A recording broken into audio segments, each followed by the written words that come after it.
So, Russ, tell me a little bit about your mom and dad. My mom and dad? Yep.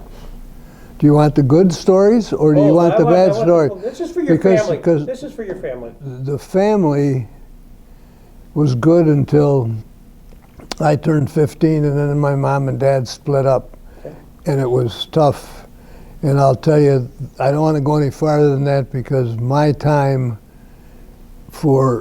until I got out of high school was a turmoil because it affected me that way. Just going back without getting into that subject, what did your dad do for a living? He worked at Blackstone for 45 years. Okay. And did he come over here? Was he a...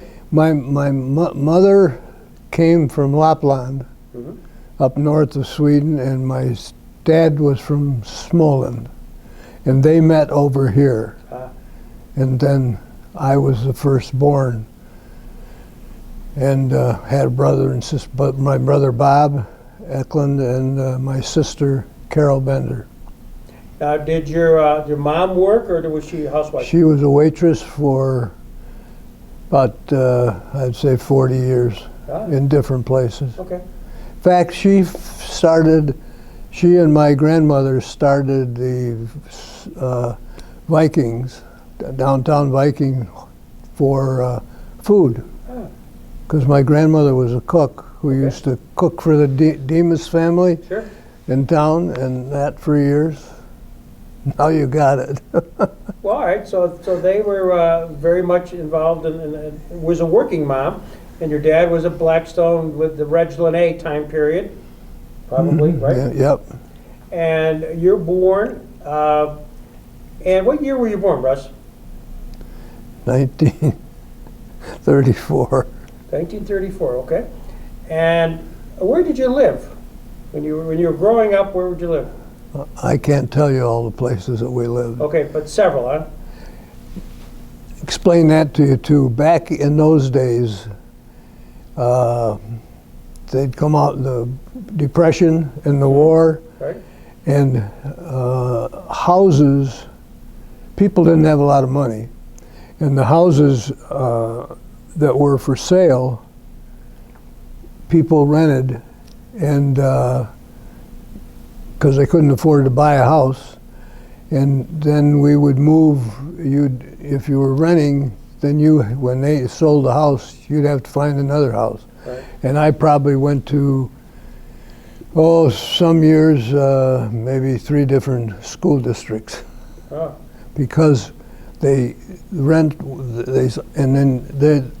we got bought out. You know, we had to find someplace else to rent. And that went on for most of my younger life. When my family, we finally bought a house, then about 2 years after that is when my mom and dad split up. I was 15 years old. Where did you go to school? Your elementary school? My elementary school, I was in Roger Street School is where I started. Right. And I went from Rogers to Willard, back to Rogers, Charles Street School, not Fletcher, and there was probably a couple of others I can't remember the names, but probably a lot. There's a couple more in there, 2 or more. And then you end up in junior high school?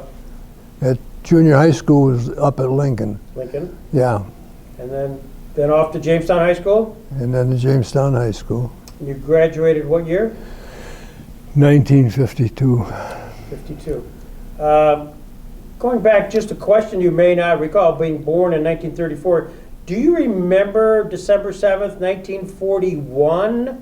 Yes. What do you remember about that? Everybody was upset that Sunday morning. My parents were, everybody, my neighbors, everybody. I didn't have that much thought pattern about it, but the war was going on, and the war started. So, did that affect? Do you have any recollection of during that time period, 41 to 45, that was a conversation in school, or your parents talked about it? Was, you know, you're 7 to 11 during that time period. Yeah, there was conversation, but the conversation, I think, for the public was very late, because the news media wasn't like it is today. Things that happened on a Saturday in November might not get back to the United States until Saturday in December. Right, right. And it wasn't just all cut and dry. It was taken care of so that the bad stuff didn't come creeping in during the war. Do you remember in the house itself, did you guys have rations? Do you remember rations or getting cans or any of that stuff? Oh yeah, that was the rationing of food, gasoline. If you had a car and you needed gas, you could go in your car if you had a job that you had to get to with that car. You got a stamp, ABC stamp, and my dad never went in the service because he was working for Blackstone, and they were making radiators and all that stuff for all the tanks and trucks, and he worked on all of that stuff when he was down there. So it was that was an essential defense business, yeah. Mm-hmm. Yep. When the war ended in 1945, I know Jamestown had celebrations. Were you part of that? Do you remember any of that? Oh yeah, yeah. What do you remember? Jamestown, the whole city was down, I think, in downtown Jamestown. There was more people walking around and hugging and kissing and everything, just because the war was over. Were the bells ringing, the church bells Oh ringing? gosh, yes, yeah. It was a lot of fun because I was still a kid. Yeah. Wishing you were a little bit older, you know, than the hugging and kissing. I get it. It's a Swedish thing. It's a Swedish thing. Then you're in high school and you graduated in 1952. Were you eligible for the draft at that point? Yeah. Yeah. Because they were still drafting. Right. And when you hit 18, you were good for the draft. And were you drafted? No, I was in the National Guard. I joined the National Guard in '53 and was in it until 1953. I did my mandatory stuff, my 8 years of either in guard company or in the service. If you went in the service, it was 2 years, and then you could do it. But I was in the National Guard for 4 years, and then 4 in the inactive guards, because we used to go to Camp Drum up in Watertown all the time for our Sunday stuff. But otherwise, you'd meet at the armory here? Yep. Okay. Every Monday. Every Monday.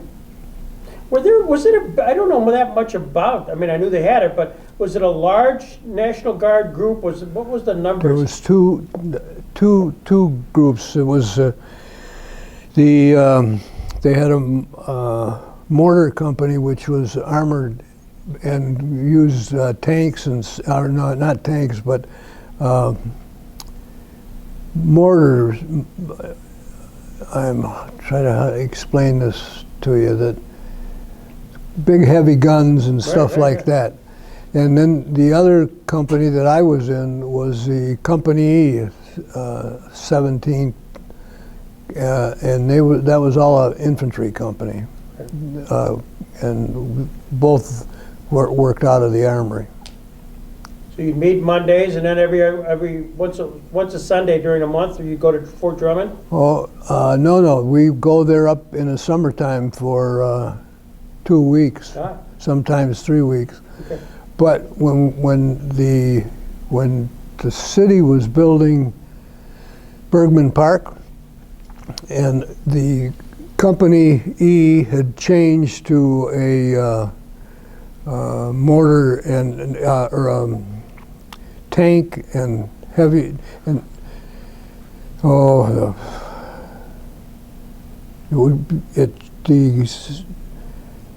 I'm forgetting the numbers right now, but it was a active tank and APC armored personnel carriers that we went into. And when they were building the park up there on Baker Street, we used to drive the tanks from up there to there and flatten out ground and stuff. Really? Yeah. I drove a tank, and I fired 75 millimeter cannon out of a tank and at Camp Drum, because the armory company for the country was in Kentucky, and they came up and worked with us up there. Not to tell you a story about it. You got a gunner and you got a driver, or that is sighting the target. And there's a big stainless steel piece of metal about this between the two of us. And the first thing they tell you is they let you look at it, and they fire the gun just to show you what happens. And the gun recoils. And if you moved into there and got hit, your arm is gone. That's when you're firing those two, and that's the way you were sitting in there. Like you two are sitting right there. And it came flying right here. Here's your gun, man. Right, yeah. And that recoil. Wow. So, if I were standing down here at the parade in my early days, and the big tanks were coming down, you would be driving it? Not in the parade, I didn't, because we were marching. Okay. Because we were still a company that marched in infantry, but it was a different system that they were using. But I marched in all those parades down there. Yeah. Well, I can remember the tanks, because that was always notable, you know. Yeah. The big tanks. Yeah. So this is out of high school, and you enlisted in the National Guard. Talking about sports, because we're at the Chautauqua Sports Hall of Fame, and you've been a board member and involved for time eternal. Was that something you took up early on in your schooling? Was sports Yes. part of your world? Yeah, I can tell you how the sports that finally led to Little League and Babe Ruth League started with the city of Jamestown, the recreation department. Right. Howard Wyquist was from the school system, and they were working on a recreation thing for the summers, and they started baseball at 3 different high schools, Lincoln, Jefferson, and Washington, and leagues that were there, and the starting age was 10 years old. And then they went from that was a D, Class D, and then the next 2 or 3 years later it was Class C, and then B, and then A, that were all teams all over. Hell, the teams were coming in from Green Brothers Lumber up in Asheville to play in the city rec thing. And that's when Jim Sharp was running the Department of Recreation for the city of Jamestown. And after he left, that's when Russ Dietrich got the job. Got it. So those early days, even when you were in school, were you a playground kid? Did you? Oh yeah, I was Lincoln Playground all the time. Yeah. Playing ball over there, because there was a couple of ball fields there. So was baseball the sport when you were growing up? When it started, yeah, baseball and football. Yeah. Because then they started midget football a number of years later, when the other leagues were established, all the baseball leagues. So, do you have recollections of the early leagues with their little league and stuff? Were you all part of that, Russ? Did you The belong? little league? Yeah. Not little league. What was it? It was Recreational league. The recreational league, because it was, they didn't start little league here until after, I think in the days of the Pat Malevy's. Pat Malevy was a real good little league player when they started the little league, and that Vera Lindquist and all those guys, they were in because they were younger than I was. So, was Pat Malevy, was he Greg's Malevy's son? Greg, one of Greg's sons, yeah. And for the camera, Greg Malevy was a early manager for the first manager for the Jamestown Falcons back in the 1941 time period. Yeah. And early on, and then was very much involved in the community. And Pat's brother, Greg, was a movie actor. Yeah. Or is a movie actor. He's my best friend. Is that right? Well, we'll talk about that later. We were in school together. Yeah. He graduated in 1950, and I graduated in 52, and we're still friends. But Greg would, if you look at his biography, he pretends to be a lot younger. Yeah, that was true. Yeah, because we used to kid him that when in the birthdays that they put in the paper all the time.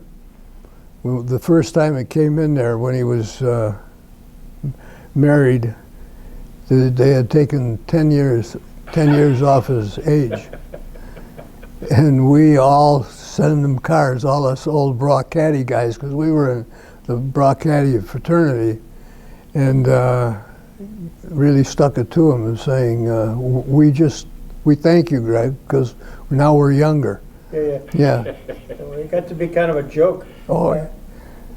And he married Sheila McRae, wasn't it? Mm-hmm. Gordon McRae and his daughter. Yeah. We're off on a tangent here. So sports was pretty much part of what you were about growing up. All the time, yeah. And in high school, did you play baseball, basketball? Were you a four-season guy? No, because I was working, and that goes back to the family thing. But I played this 1951 on Jamestown High School baseball team. Mm-hmm. I was a pitcher, and that was about it. Because I didn't play on football or anything. I was going to. I was working all the time. Where'd you work at? Oh, Quality Master Markets, other different stores, and then when I graduated from high school, I went to work at the Jamestown Sun. Got it. What did you do there? Well, I started out as working in the mail room where all the papers go out and stuff. And I was there for 3 years. And I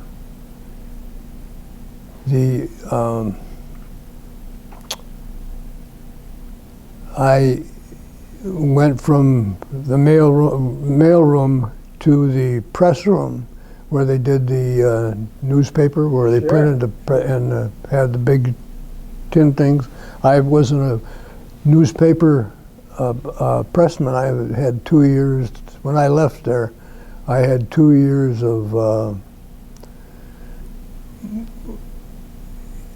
credit for being a full-time pressman. Really? Wow. Yeah. But I'm glad I got out of there, because with the ink and the rolling, and you're moving these things. When I left there, we use these all coveralls, these the full body thing. Our legs here, because you were leaning against those rollers, it took almost a year to get all of the ink out of my leg. There's no kidding, because as the roll is there, as we lift them out and put them in their cake, the way they're supposed to be, then you got to reach over there and take out those big cast iron or lead things that the newspaper is printed on, and there's no way to get it off there. You can't get your hands and everything else. So the best move I ever made, went to work in the engineering department at Hope's Windows. So it's a good thing then your wife told you to wear pants, because we could have probably seen some of those stains even to this day. Oh yes, That's you a side could. joke for those listening to the movie here. You know, we'll talk about it later. That's too funny. So as you're working during your high school days, and then you work go from Jamestown Sun. By the way, I should ask, did you have any interaction with Wade Forsythe at the Sun? A lot. Yeah. Yep. What was he like? Very, very, very, very nice. Very laid-back person. Not very explosive or anything. Frank Hyde was more boisterous than Wade Forsythe, but Wade was a really, really nice guy. Again, for the camera, Wade Forsythe was the Jamestown Sun's sports editor. Yep. He was the Frank Hyde to the Post-Journal.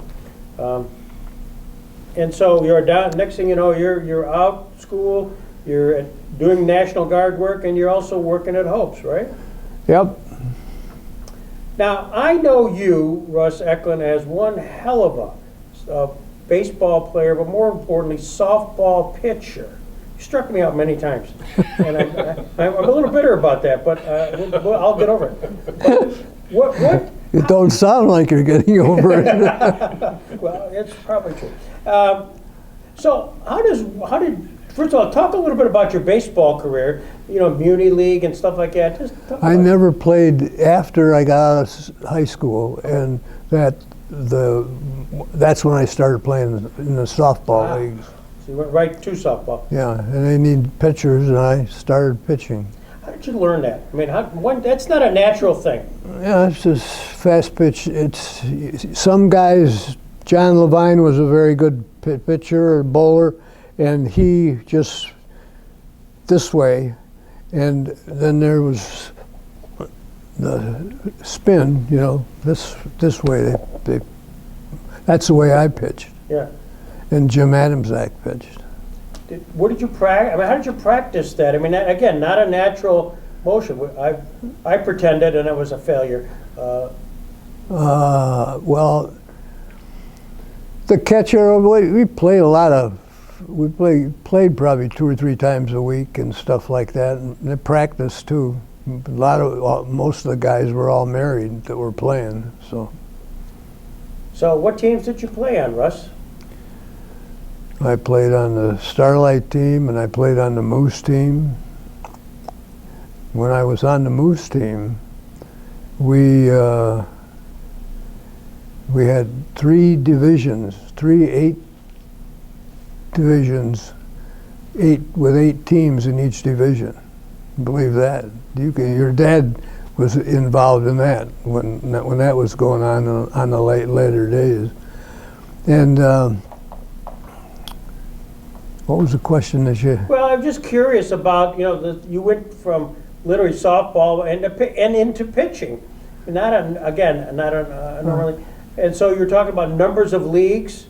In the early days. Yeah. Yeah, that was a big thing. And most everybody was playing softball all the time. And it was fast pitch. Yeah, it was fast pitch, and then they had slow pitch too. But that was you would just want to slug the ball and have 10 guys out there and that. But the fast pitch was the real good one. Doc Schaffner, the chiropractor here in town, he was a hell of a fast pitcher. Really? Mm-hmm. So, in those early leagues, we always hear about Adam Zach. Now, was that in fact, was he the toast of the league? Well, when I was young and they were playing softball, Ronnie Wiebeck Right. and Slats Nicosia were the good pitchers at that time, and then it just created itself. Everybody liked it, and I know Jim Adamczak when he started to pitch, because he played high school baseball too, but when he started to pitch softball, it took him a year of pretty damn good practicing day after day after day, he and his brother, Steve, and till he could control himself. Jim Adamczak, when he first started, you could beat him because he'd probably walk a guy 12, 13 walks in a game, in a 7-inning game, yeah, because he couldn't control the ball. But when he got control of the ball and was pitching, he was one of the best, if not the best, around here in Jamestown. And during that time period, you were playing on Moose, and was that your principal team? Mm-hmm. Yeah. Who were some of the other players on Moose with you? Oh, I thought Roger Van Every. You won't even remember these guys because the teams changed quickly. So I could tell you some of them, but Jack Greger, he was one. His dad owned Mel's and Johnny's shop down on Washington Street, fixing cars, and he was a good player. And Bunky Aldridge. If I name these guys, you wouldn't know them for anything. I don't think there's anybody alive left that would know the names. I'm going to get you involved here, David, in just a second, because you can ask about softball. I would look forward to hearing more about that. But did you travel a lot? Were you on travel leagues on weekends? I know there were tournaments that you would go to, softball players would go to. Were you part of that? Yeah, most of the tournaments that the teams that I was playing with just played the Warren, down in the Warren area. Were you part of the Labor Day tournaments, those tournaments at the, well, I don't know if they're Labor Day, but at the Bergman Park when they would go all night? And No. No, you didn't play in those things? Dave is going to talk a little bit about, ask you a little bit about some of the specific other teams in the leagues. And so if you want, David, go ahead. Okay, or either that or things like your dad, because I played against your dad and your uncle. The only stories I've ever heard from them are slow pitch stories, not fast pitch. So I don't know, did you transition to slow pitch after? Or? Yeah, slow pitch came afterwards. Okay.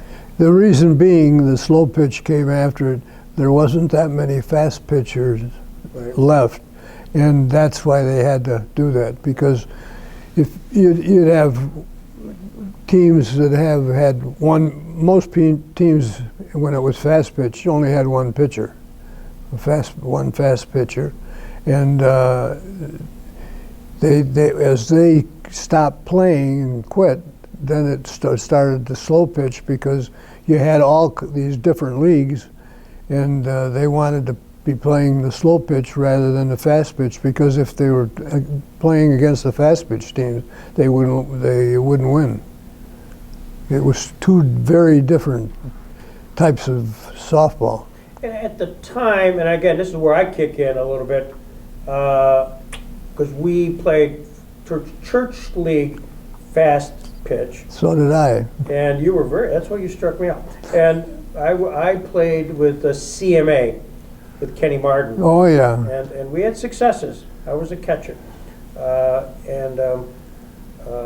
there was this fast pitch, and then that became modified pitch. Yep. Again, because there was no fast pitch. But early on, I remember you and we had, I think Ronnie Neubauer was our pitcher, and with Kenny Martin and Dewey Westerberg, if you remember Dewey. Yep. But you pitched, and Joe DeMeo pitched, and kind of went from that fast pitch leagues to church league, and then it became modified. Yeah, I was pitching for the Industrial League for Hope's Windows, and that was Mondays and Wednesdays and Tuesdays and Thursdays. I was pitching for the Moose. Yeah. Oh my gosh. 4 days a week. My wife loved it.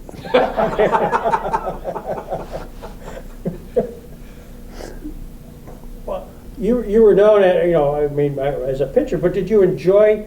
Were you known as a hitter too? I mean, did you have I could hit, yeah, but I wasn't important. The pitching was the toughest part for me. And you had to know what these guys were used to hitting and try to keep the ball away from them. What was your out pitch? Did you have a good riser? Did you have a drop pitch? What did Drop. you have? Drop? Yeah. Yeah.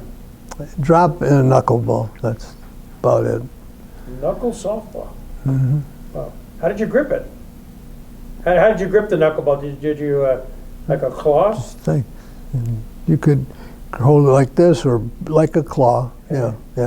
Wow. Or you could throw it and open the hand and just let the ball go and Like not a push it, like a push. Push. Yeah. That Wow. would. Is there any one specific hitter that you remember always, or seemed to get the best of you? One of the best hitters was Jack Fulford. Yeah, Jack could have gone into baseball. He came from a needy family, grew up. He was a gem of a person who went through a hellish childhood, and he hurt his knee playing football, and that's what kept him from, because he was going to go and play with one of the major league teams. Cardinals, St. Louis Cardinals. St. Louis Cardinals. Yeah. I've never seen a guy hit a ball so far. Jack, we used to play at Allen Park in the church league, and he played with Epworth. And honest to gosh, you'd play, again, left field is this fence is about 800 feet. And the left fielder after a while would play 400 feet. I mean, it was just so far out there, hoping he'd just get a single or a double. It was just incredible. Yeah. Was there any one team that you used to face that you remember being a lot of back and forth, or that every time you played this team you knew it was going to be a great game? Well, I guess, what was your chief rival in that era? Well, with the Adam Zach pitcher, what's his name? The basketball coach. Frederis. He was a tough pitcher too. And those teams were Stravatos and really Caesar House, right? Yeah, and Adam Zach was really tough. Yeah, he used to get a lot big crowds down at night games down on Roseland Park. That goes back to the Ronnie Webeck days too. So. Yeah, I remember traveling. Did you ever get a hit off Adam Zach? Mm-hmm. I mean, most people, that's their one pride of joy. Went out in right field. I didn't pull it.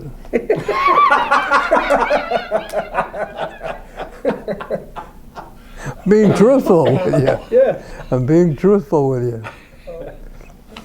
Well, that's a point of pride. It's like getting a hit off the king in his court. You talk about it. Yeah.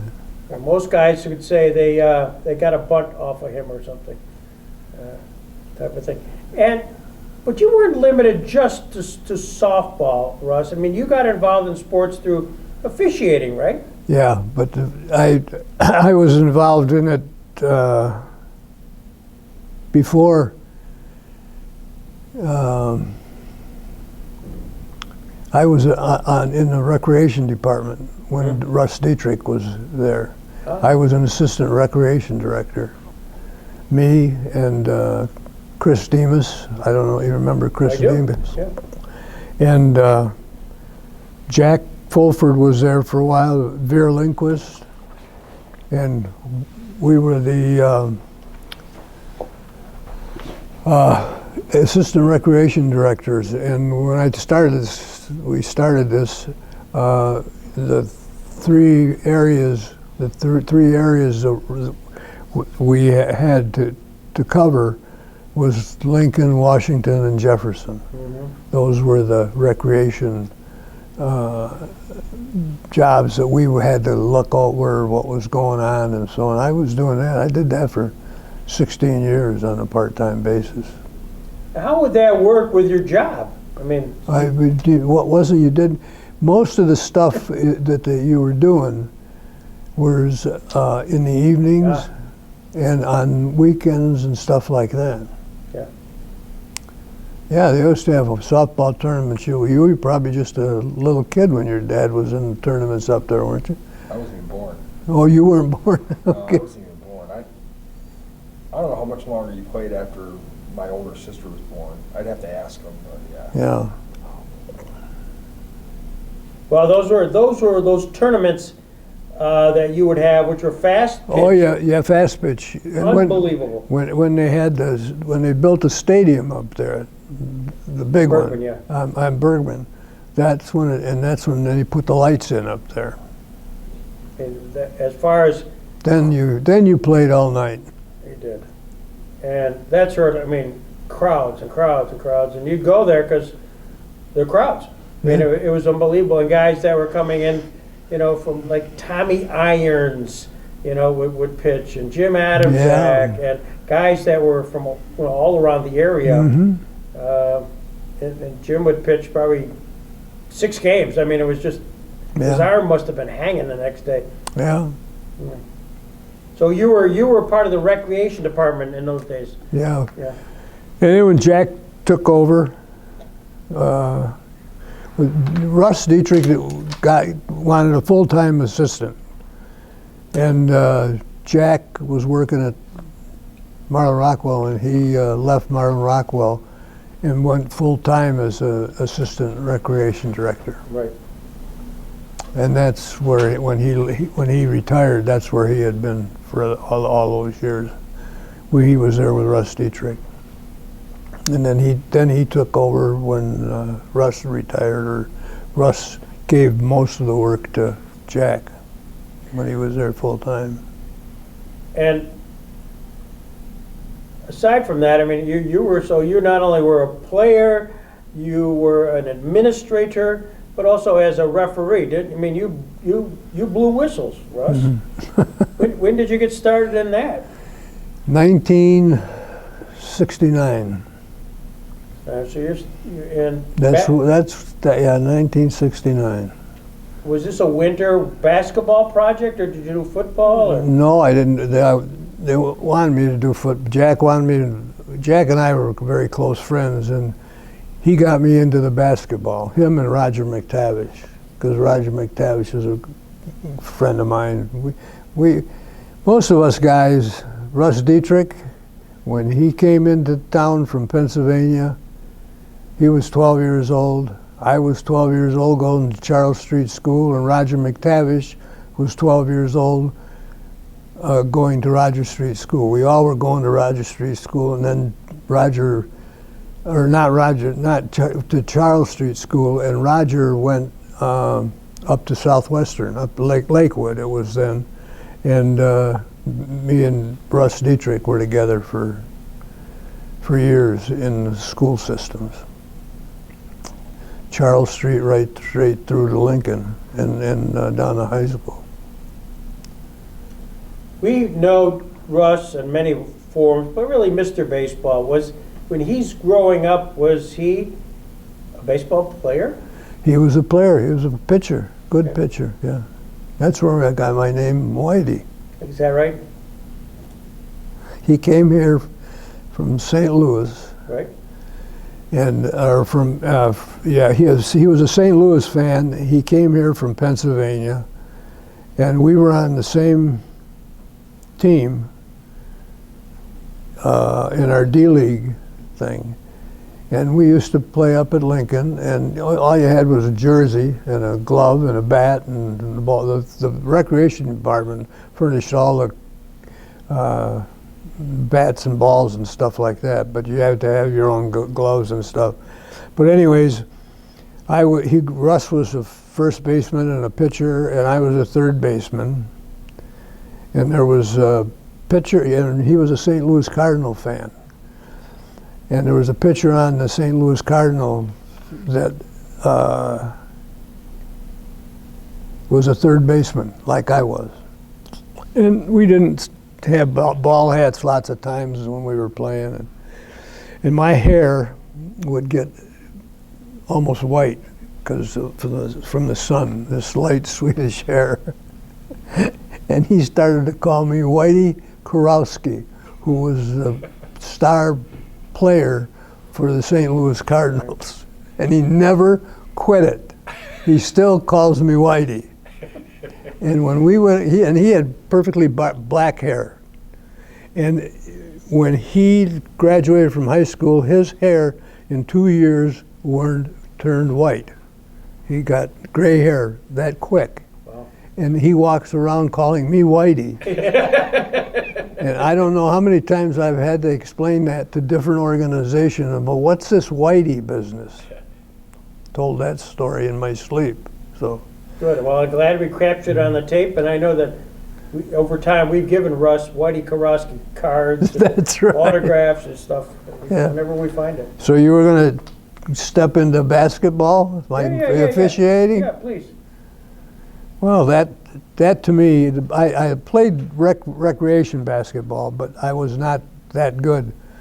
But for some reason, I turned out to be a fairly decent high school basketball referee. And that is my love. I love that, to be able to be that close to it. And it was a growing experience for me at that age, to be able to do things that you have to do and become, as Neil Trainer used to tell us, you got to stay flexible. Nothing is perfect. The rules are not perfect. You can't referee with that in your head. The only guy I've ever known that had that ability was Roger McTavish, and he wrote the exams for the Division I teams in college that play Duke and all of those teams that play. Roger McTavish was working with IBO, and he was doing the IBO tests all over the country, and even ones that are around here. Ask Tom Hepler about him, because Tom Hepler's brother was a basketball referee up in Syracuse, and he can tell you the stories about up there and the officiating. But officiating to me was fun. You just can't listen to the crowd, and then you got to keep an eye on the coaches. Well, speaking of which, was there a coach or two you knew when you were assigned Sure. to the game? Sure. But that's where you have to stay flexible, and you have to have a different method of thinking. You're thinking just about the game, nothing else. Because if you don't, you're going to get in trouble. And if you try to defend yourself, you're going to get in trouble.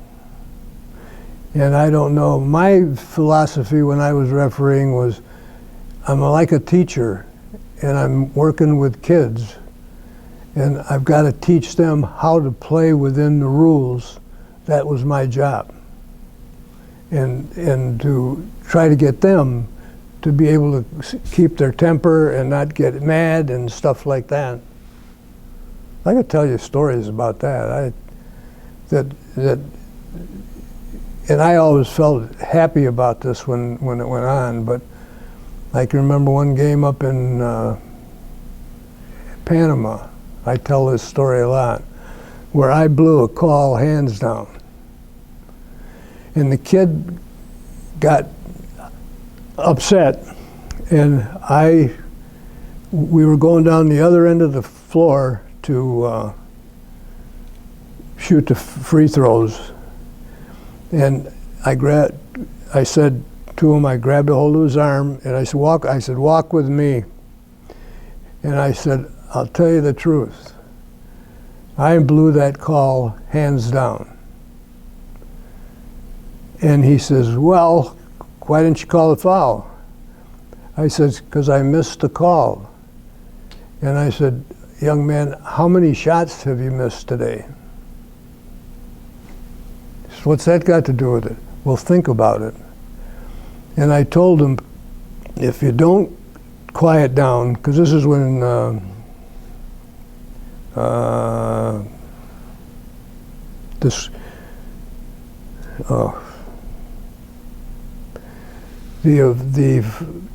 Chip, the coach that used to coach at JCC with Nick Criolla, he was in the school system. The Ray Fasciano. Ray Fasciano was the coach. And I said to the kid, I says, you keep walking with me, but remember what I'm telling you. And then we went and shot the fouls and stuff like that. And after the game, when I came out of the locker room, the kid was sitting on the bleachers. And he says to me, he says, Mr. Ecklund, because I don't even know how he knew my name, but I'm sure he had been talking to Ray. Because I told him when I was walking with him that if you continue like this, you're going to get more bad report from Ray, from your coach, than you're getting from me. Because I'd have to tee you up, and then you're really going to get it bad. So he came off the bleachers, walked over to me, said, Mr. Ecklund, thank you for what you told me. Now that was my philosophy when I'm officiating. Yeah. Did I tell him the one about what's his name up in Silver Creek? Sure, absolutely. The worst they can do, we can edit. The coach up there, he had a temper, and he was on officials all the time. I never had any problems with him.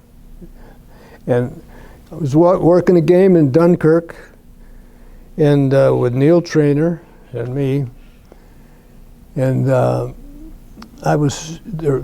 A play happened in the game, and those schools up there, Dunkirk and Silver Creek, and them, they were that big rivalry school, just like Frewsburg and Faulkner down here. And Neil made a call under the basket, and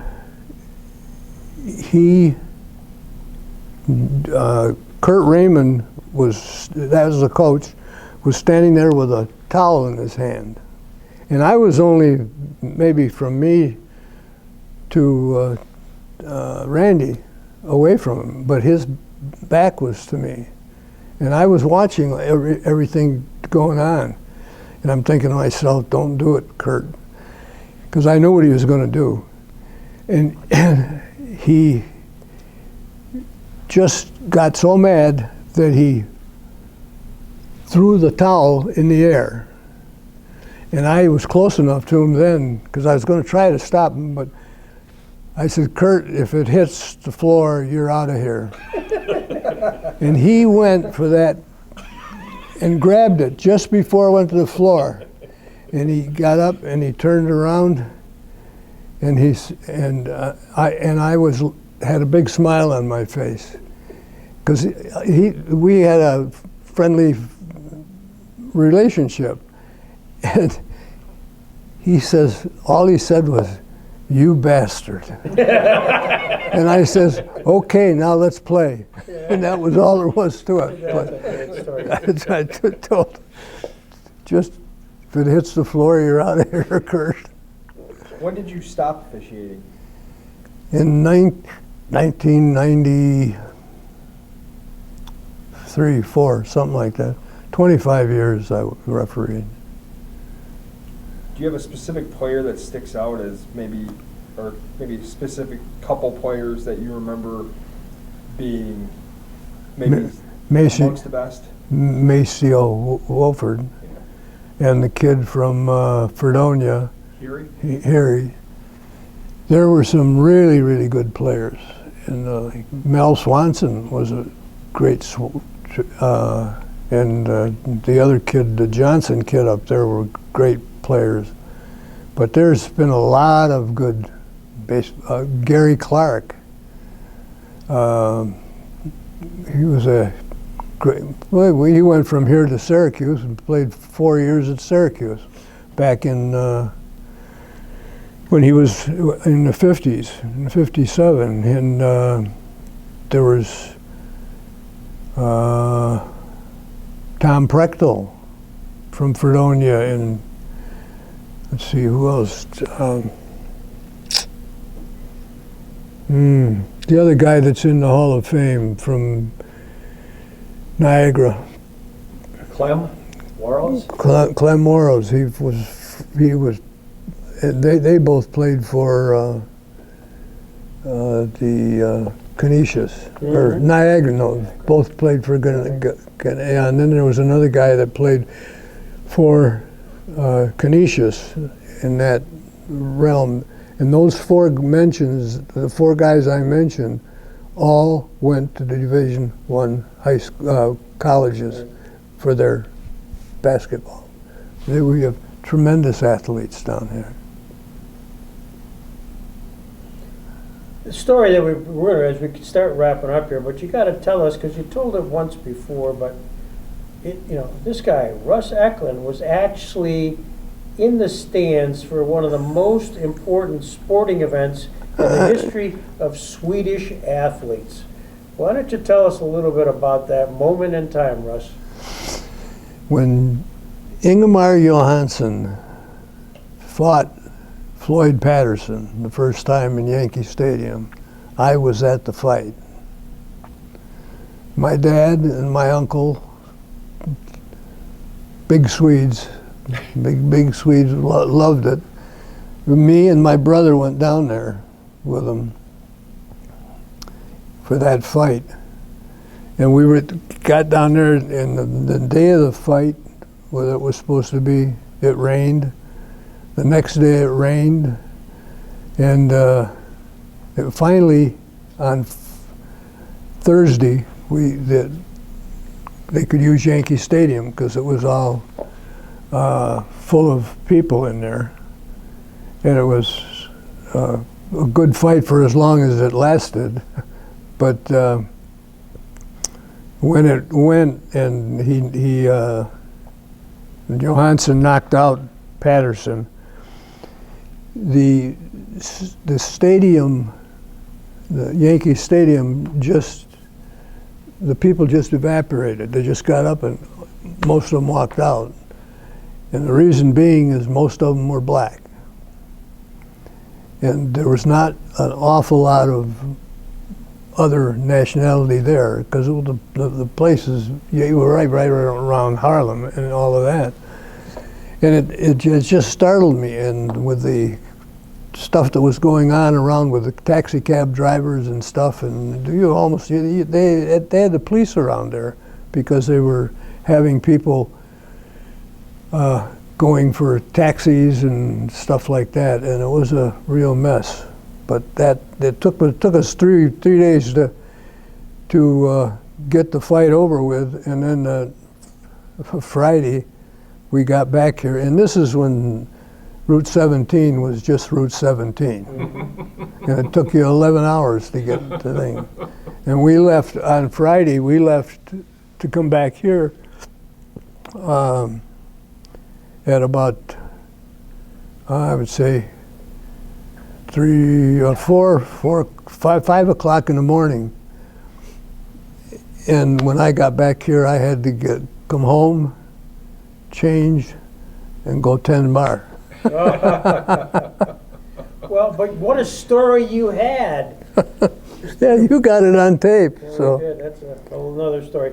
But when you came back, you know, here your dad and uncle, they're conquering heroes because being good Swedes, and Johansson was not favored. I mean, it was just an upset. yeah, yeah. Bingo, yeah. He was a good fighter. Johansson was a good fighter too. Okay. He just let himself go to hell.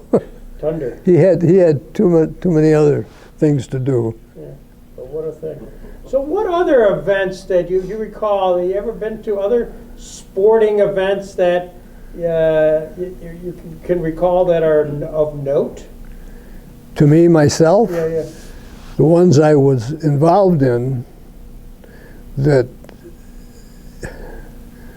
of a lot of importance when I refereed the Lackawanna Jamestown game in Erie Community College, big gym up there, with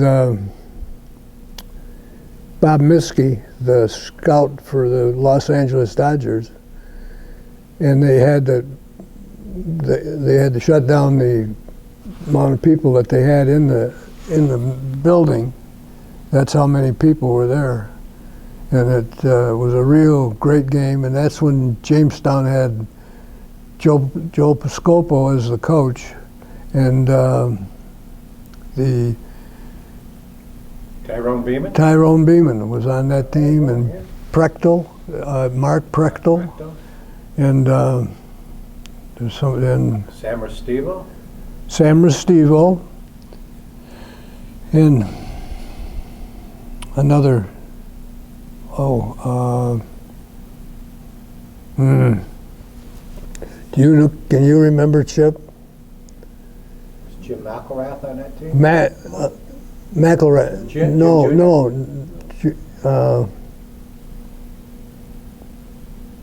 Yeah, McElrath was the other one. Mm-hmm.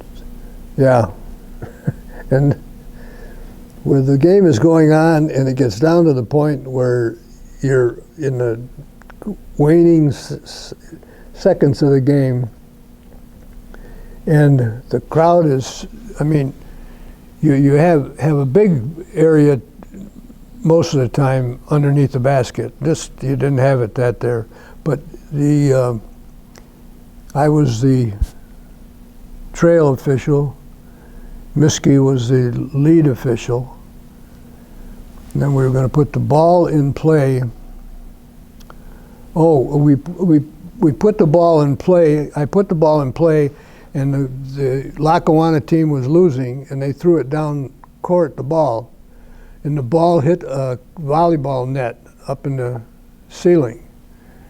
And I quickly blew my whistle as the play was ending and everything, and came out with one of these, and I was looking down the floor to see what Bob Miskey had. I had hoped he had seen it too, and he had the same thing. So now we go back to do it over again. Now the ball belongs to Jamestown, because Lackawanna didn't put the ball in play right to the player on the floor. And Sam Restivo was underneath the basket there, and I was handing him the ball, and the guy from Lackawanna, the boy from Lackawanna, turned his head and started away from Sam, because he didn't think Sam was going to get the ball, because Sam was he's a good rebounder, but he wasn't a good shooter. And he threw the ball to the kid from Jamestown, to Sam. And I was watching that, and I was thinking to myself, I hope the hell he makes it. And he did. He made the shot, and then the game ended, because on the next play, it was all over with. But those kind of games are the games that are really this Kurt Raymond that I was talking about. I worked 4 playoff games for him in Section 6 at Memorial Auditorium when that's where Jamestown played up there. So the accomplishments for yourself, doing the job, and you get praise from it from both sides. That's the important thing. What's the question we're missing here, Russ? Dave and I are wondering that you came in here today voluntarily, I think, and wondering, gee, I wonder if Greg and Dave are going to ask this question, and we haven't. What's the question we should be asking you? Oh, the other part of my basketball thing was when I started, I moved quickly along. I guess I had enough skills with it, but I became president of the local IBO board for 3-4 years, something like that. And we started in that frame a tournament at JCC that was a raiser of funds for the athletic program there at JCC. And that was one of our accomplishments, and I happened to be president when we did it. But it went on for a long time. Yes, it did. Yeah, a lot of years filling that thing. I think that the night that Frewsburg and Faulkner played for their championship, and Lackawanna and Jamestown played for their championship, had broken the rules on spectators from the fire department. That's how many people were in JC. Wow. Everything was full. And when you work games like that, you get a big, boy, I'm glad I was on the ball tonight. Yeah. You don't go around and tell everybody, but you can do it afterwards. Don't tell them beginning. So. Well, I just a postscript perhaps. At the end of the game, it's really kind of lonely. It's just the two of you, and you go in. Do you guys talk to yourselves and critique the game? Is that a normal thing where a team would just say, hey, on that one play, we probably could have called it differently? Is it a critique?